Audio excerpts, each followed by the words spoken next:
Question is back in a brand new series by DC Black Label. What was that like? Let's have a peek. Also in Marvel, Carnage. What is going on there? And plus they're doing some stuff with the BC crowd of Avengers, and that's really cool as well. And also indies. What's going on with these indies? I don't know if it's trickery or if it's weirdness, but we got some good stuff either way. So let's talk about it. Roll that intro.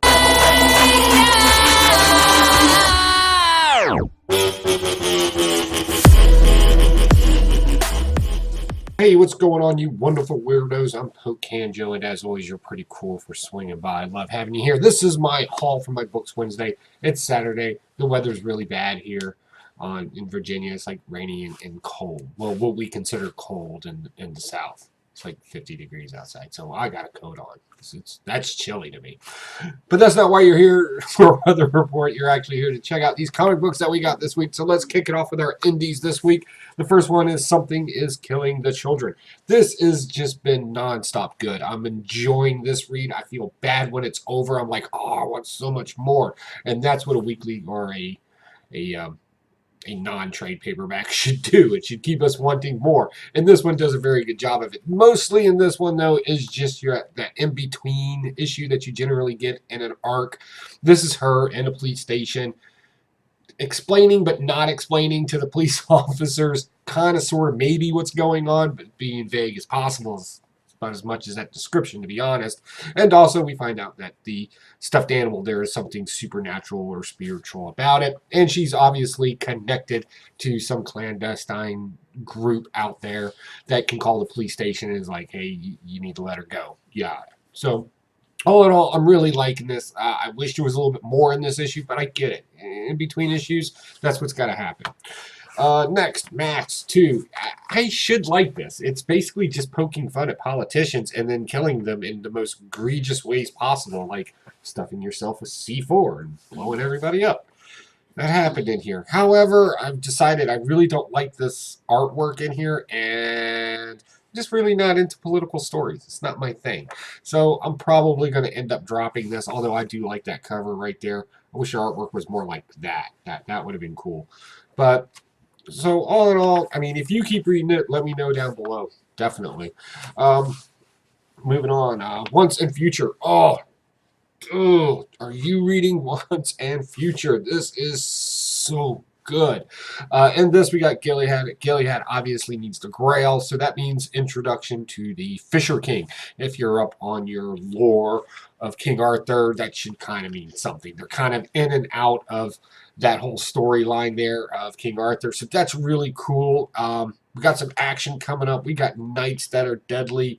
We got a guy that kills himself. Like, he's like, nope, not taking me alive. So he drops that body on himself. That was kind of epic.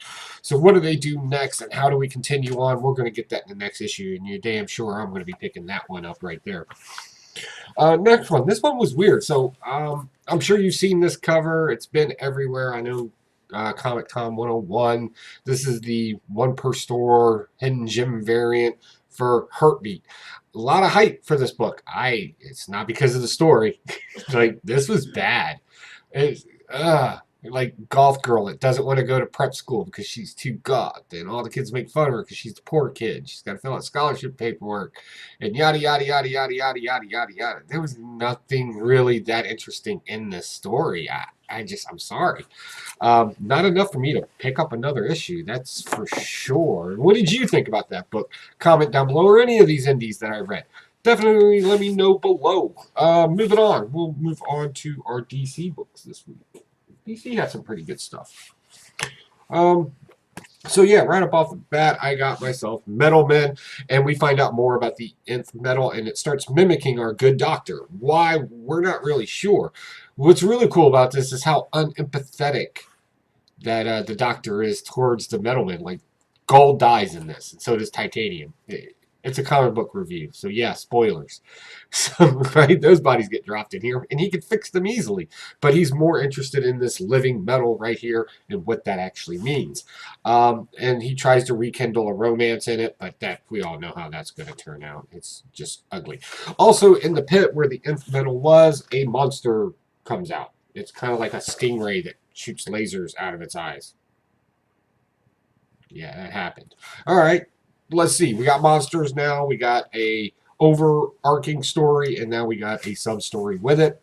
Very common comic books. Let's hope that it doesn't get all jumbled up and weird, because that would just be. Ugh. All right, next. Batman number 83. Why is this going on? That's all I gotta say. If you read this, you know what I'm talking about. Like, why? That's all I gotta say. Just why? Even in my notes, I was like, all right. So the one thing that was cool is the Children's Hour. That is a poem by Henry Wadsworth Longfellow. Or no, yeah, Longfellow. He's a famous American poet, right? Basically, and it was kind of cool seeing that poem in here. Okay, that's great. But why is Thomas Wayne doing all this again? Like, one minute he's with Bane, next minute he's not. There's clues. He props him up in front of Alfred. We get some weird letter from Alfred. By the way, who's narrating that letter? like, is that a does Batman know about that letter? Like, it's just words on paper. Who's narrating this? And then, of course, we're about to have the big fight between the blah, blah, blah. It doesn't even matter at this point. It's not even worth editing at this point. It's just nonsense. Moving on to Justice League. We get some rousing, epic speeches in here as we go save Hawk Girl and Shane, her son, who are lost in space right now. The bad guys have done one. It's pretty much it. The final battle of everybody is going to happen on Earth. And guess what? The Hall of Justice is a mech. Like, it changed with missiles and stuff in it. Kind of cheesy, but they made it look cool. I mean, what you could see of it, I should say. It was kind of weird. Let me show you. So, yeah, it's like some kind of bug, I guess. I don't know. All in all, it's a pretty good story. I like it. The superheroes have pretty much gotten to the point to where, like, we're going to lose this battle, but we're not just going to go down. So that's really cool. Some really cool stuff could happen from that. So I'm definitely going to be reading some more. Moving on. He-Man and the Masters of the Multiverse. This is Spider-Verse. That's it. It's the same story, right? We have a He-Man that's running around killing all the He-Mans to make himself stronger. He's like a negative anti-He-Man type of thing. And then, all the ones got to get together and kind of fight him, right? And then, of course, we get the silly cartoon character looking one. And then we get the one from the actual movie in the 80s. And it made me forget that movie actually existed. I loved that movie. As cheesy as it was, as stupid and off script as it was, I enjoyed it. But there he is with his little key or whatever. Now the question is this a good Spider-Verse? Not particularly. I hate to say it. But we're going to get the He-Man of the future. Remember that? That was kind of like a thing in the 90s where they did like a space He-Man thing. That's going to be in the next issue. I'll probably pick it up because you never know when you need to blast something. Speaking of blasting things, Blast or Stash it Sunday night, 10 p.m. Eastern Standard Time, right here on the Tube, the U-est of tubes. Me and the crew, we're going to be reviewing our weekly hauls, get a little bit more in depth of this, get some other perspectives on it, and you are invited. We have a chat room where you can kind of hang out and give us your opinions on books or make suggestions of books that maybe we didn't pick up. Please come on over and have a good time. Again, it's 10 p.m. Eastern Standard Time right here on YouTube. So moving on. Somehow or another, I lost this book, and then I found it, and I'm so glad I did. This is Batman Superman. This is the whole Joker who laughs, trying to bring the dark multiverse to Earth, and he has infected several of our heroes. 6 of them, to be exact. What is it with comic books and 6? Secret 6, Sinister 6, like, what is it with 6? I don't get it. So if you don't know already, because you haven't gotten all the tie-ins, or maybe you're just a little lost, from Teen Titans, we got Donna, also aka Wonder Girl at one point. Who knows what she's being called nowadays. We got Hawkman, who looks kind of scary and creepy. We got the Blue Beetle, and that's kind of an interesting take there with the whole machinery thing. I think it's just done better if they just got Cyborg to do it again, but they just did something with that, so yeah. We got Jim Gordon, who's basically just tired of Batman disappearing and interrupting him all the time. Right? We also got Supergirl now. She just got infected. And our last one was, who was our last one? So Blue Beetle. Who was the last one? Oh, Shazam. How could I forget Shazam? So they're all coming together. They're bringing this satellite to Earth because they need the Fortress of Solitude. Uh, Comic books. They just need it. Doesn't really matter. So they can infect the whole Earth. And I really like this because in this we start getting little tidbits. Like there was one bit where Hawkman sits there and goes, I am tired of always hearing about how you have a contingency plan while he's the dark person, while he's trying to beat him up and stuff. And I really like this because it kind of brought up, they're all saying things like this throughout the book. And it kind of brings up that dark place in your brain where you kind of say things in there instead of saying them out loud that are kind of mean, right? You know what I'm talking. You're especially guilty of it, I know. But that kind of what this book does. You know, yeah, there are things that annoy us, and sometimes in our head we're like, oh, I just wish you would shut the hell up, right? Because it just makes you so mad. But you would never say it out loud because you don't want to, of course, hurt people's feelings. And this, no inhibitions, no. And the Batman who laughs knows that Clark Kent, Superman, kind of gets this feeling every now and then, and he's kind of whispering to him as Superman listens to him from far, far away. It's been great. I absolutely enjoyed this book. It's great stuff. It's a great little spin on using negative character and positive character to go at each other. So I'm definitely picking up some more of this. I recommend you do too. Let's see. Last of my DC stuff. Man, thank you. As I said at the beginning of it, they brought the Question back, and they made him kind of cool in this. The Question's always been one of those characters where, you know, you can kind of take or leave him. He kind of pops in here and there and kind of does things every now and then. Ralphie the Drunk is going to be doing a psychology of the Question video. Check it out. See what you think of it. He's definitely got some interesting takes on his mental state. But all in all, I really enjoyed this book. It was easy to follow. The artwork in it's pretty clean and classical.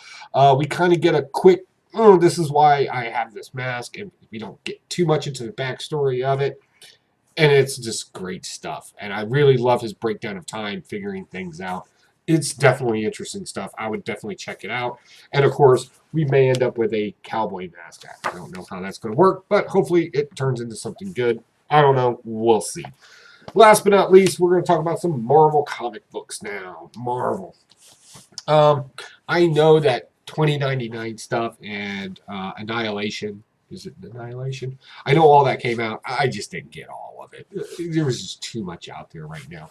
So I kind of just kept it simple with things that I want and things I wanted to check out. So 2099 Alpha is about the only 2099 book that I'm probably going to be following. And it's a good thing because this was actually pretty good. I like where this is going. We got some Watcher action. We got some kind of hints of where all the tie-ins are kind of coming together in this one central hub here. We kind of get a Conan version and Doom and all the other various characters, Punisher. We kind of get glimpses that those are going to be the tie-ins for this particular realm right here. This is interesting because Doom is just kind of trying to do what he does best and alter timelines, right? Very clean story. They're not making it complicated. So that is definitely a pickup. I enjoyed that. Speaking of things I enjoyed, Marauders. I really like what they're doing with Katie Pride in this, or Kitty Pride, or just Pride. Captain Pride is what we should be calling her. So yeah, she's like legit pirate. She even went and got tattoos on her knuckles that says "Hold Fast." Come on, that is cool. They kind of got this whole little Jack Sparrow thing where she's fighting / dancing against the Leaper in it. And apparently the Leaper's a pirate in this too. He even asked for a parlay at one point. That is really cool. They're really doubling down on this whole pirate theme. And apparently she's going to be the Red Queen. That's cool. I really like this whole play where Emma Frost and Shaw were kind of going at it back and forth, talking about you can't just be selling the drugs that we make here in Cocoa to rich, affluent people, that we have dealings. We have to be legit with these people. So they sink the ship. That's the one that the Leaper was on. And Shaw's not hearing it. And he's expecting to be able to put somebody in the Red Queen seat or the Red seat, the Red Leader seat, whatever you want to call it. And Emma Frost is like, no, any whore that you're with pretty much doesn't need to be dirtying up that seat. Like, that was great. Moving on. Spider-Man, we're getting a little bit more detailed into what happened with Hitman shooting Dr. Doom. It turns out, of course, it was a Doom bot. Right. And of course, this is going to start another international crisis that Doom's involved in now. Um, and yeah, Spider-Man 2099, they tried to explain why the timeline doesn't affect them the same way because they're at the same time. It's not a multiverse thing. They went into a long, drawn-out detail on that. Really, all that could have been done in a bubble and could have been done. So, whatever. Also, some kid made something that can figure out probability a lot easier. Spider-Verse. This is garbage. This is so bad. I don't want to read another Spider-Verse book now. Miles Morales finally catches up with, yep, you got it, generic or geriatric. Right? Spider-Grandma there. Aunt May as Spider-Man in her universe. And, of course, they get bad guys. A bad guy, Aunt May Carnage, comes out of nowhere. Crazy Uncle Ben, murderous Peter Parker, and then like their version of Miles Morales character interacts with them. They're fighting them, trying to push him into a portal, and it's a bunch of mumbo jumbo talk. And there's just something weird about seeing an old lady shooting a web and swinging through the air with her legs up. It was, oh, this is so bad. Just stay away.